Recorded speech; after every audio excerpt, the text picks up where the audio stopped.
দেওয়া ছিল কিনা? তিনটা ইলেকশনে অংশগ্রহণ করেছিলেন, এখন কি মনে হচ্ছে ভুল হয়েছিল? দেখুন তখনকার প্রেক্ষাপটে আমরা নির্বাচন করেছি। আরেকটা হলো দেখেন সংবিধান অনুযায়ী যখন নির্বাচন হয় আমরা কিন্তু প্রত্যেকটা নির্বাচন অংশগ্রহণ করেছি। আমি আবারও বলছি যে একটা ভালো নির্বাচন হলেও নির্বাচিত সরকারি যে ভালো কাজগুলি করবে, দেশের সংস্থাগুলি করবে, এটা অনেক সময় করে না। এটা আপনারা নিশ্চয় দেখছেন। কাজে এই সরকারের পক্ষেই যে সমস্ত সংস্কার রাজনৈতিক দলগুলি করবে না সেইগুলি তারা করতে পারবেন। এবং এটা একটা সুযোগ এসেছে যে এই দেশের মানুষের প্রয়োজনে এই দেশের প্রশাসনের নিরপেক্ষ রাখার, ইলেকশন কমিশনকে নিরপেক্ষ রাখার, কনস্টিটিউশন বডিকে নিরপেক্ষ রাখার এবং বিচার বিভাগকে নিরপেক্ষ রাখার, এই সমস্ত সার্বিক বিষয়ে যে সমস্ত সংস্কার করা দরকার এই সংস্কারগুলি এই সরকারের পক্ষেই করা সম্ভব।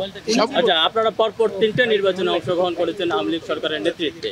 2টা নির্বাচন আপনারা ইতিমধ্যে দেখেছেন যে খুবই তারা একচ্ছত্রভাবে আধিপত্য বিস্তার করে রাতের ভোট নিয়েছে, পরবর্তীতে আরো তৃতীয় ভোটটা যে আপনারা যে আবার যে অংশগ্রহণ করেছেন সেটাও কি আপনাদের শুভবুদ্ধির উদয় হয়নি? দেখুন দেশ স্বাধীনের পর থেকে আজকে পর্যন্ত অনেক রাজনৈতিক দল আছে, অনেকে ক্ষমতা গেছে, আমরা ক্ষমতা ছিলাম, সবারই কম বেশি ভুল ত্রুটি আছে। তাই সেই জন্য আমরা বলছি যে রাজনৈতিক দলগুলি শুধুমাত্র নির্বাচন করে গিয়ে সংস্কারগুলি করবে এটা আমাদের মনে হয় না। তাই এই সরকারের পক্ষে করা সম্ভব।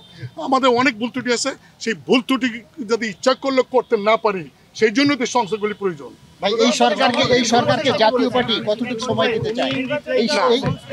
এটা আমাদের চেয়ারম্যান বলেছেন যে যে সংস্কারগুলি প্রয়োজন, খুবই প্রয়োজন, সেই সংস্কারগুলি মাননীয় প্রধান উপদেষ্টার কাছে অনুরোধ করা হয়েছে।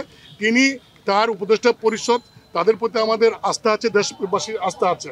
এবং আমাদের চেয়ারম্যান এটাও বলেছেন যে ওনারা স্থায়ীভাবে ক্ষমতায় যাওয়ার নিজের আসেন নাই, ওনার প্রত্যেকের নিজস্ব পেশা আছে, তারা আসছেন দেশের প্রয়োজনে, দেশের স্বার্থে। কাজে দেশের স্বার্থে তারা কাজ করছেন এবং এই দেশের স্বার্থে কাজ করতে গিয়ে, সংস্কার করতে গিয়ে যেটুকু সময়ের প্রয়োজন সেইটুকু সময় ওনারা হিসাব করে পরে মানে কবে কোনটা করবেন, পর্যায়ক্রমে নির্বাচনটা কবে হবে সেটার বিষয়ে ওনারা একটা সিদ্ধান্ত দেবেন।